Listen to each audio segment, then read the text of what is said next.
दोस्तों, लालच की वजह से किसी के भी सुखी जीवन में अशांति पनप सकती है।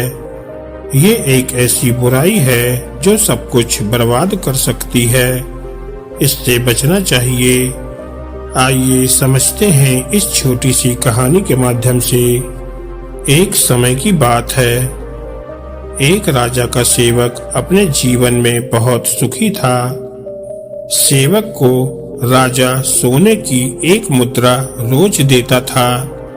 वह बहुत ही ईमानदार था। इस वजह से राजा का प्रिय था। उसकी पत्नी भी बुद्धिमानी से घर चलाती थी। एक दिन महल से घर लौटते समय सेवक को एक यक्ष मिला। यक्ष ने उससे कहा कि मैं तुम्हारी ईमानदारी और मेहनत से बहुत खुश हूँ, इसलिए मैं तुम्हें सोने के सिक्कों से भरे 7 घड़े दे रहा हूँ। तुम जब अपने घर पहुँचोगे तो ये 7 घड़े तुम्हें अपने घर में मिल जाएंगे। ये सुनकर सेवक बहुत खुश हुआ। जब वह घर पहुँचा तो उसने पूरी बात पत्नी को बताई। दोनों ने अंदर के कमरे में देखा तो वहाँ 7 घड़े रखे हुए थे। उनमें से 6 घड़े तो सोने के सिक्कों से भरे हुए थे, लेकिन एक घड़ा थोड़ा सा खाली था। एक घड़ा खाली देखकर सेवक क्रोधित हो गया।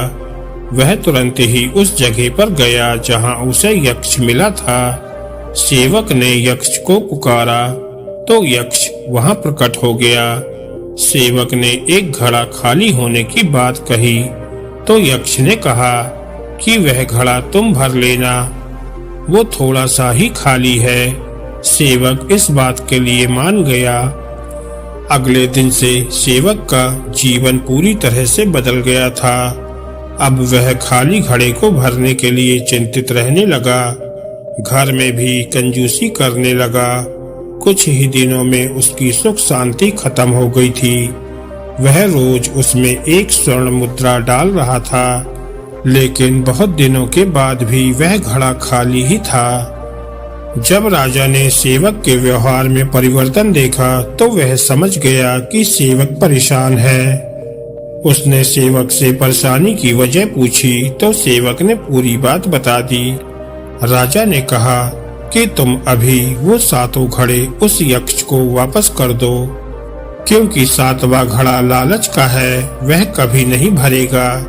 लालच की वजह से ही तुम्हारा सुखी जीवन अशांत हो गया है। सेवक को राजा की बात समझ में आ गई। उसने तुरंत ही 7 घड़े यक्ष को लौटा दिए। इसके बाद उसके जीवन में फिर से सुख शांति लौट आई। तो देखा दोस्तों आपने, लालच किस तरह से हमारी सुख शांति भंग कर देती है। इसलिए लालच से बचना चाहिए। दोस्तों, अगर आपको ये कहानी अच्छी लगी हो तो वीडियो को लाइक करें और ऐसी ही मोटिवेशनल और ज्ञानवर्धक कहानियाँ सुनने के लिए हमारे चैनल को सब्सक्राइब करना ना भूलें। धन्यवाद दोस्तों।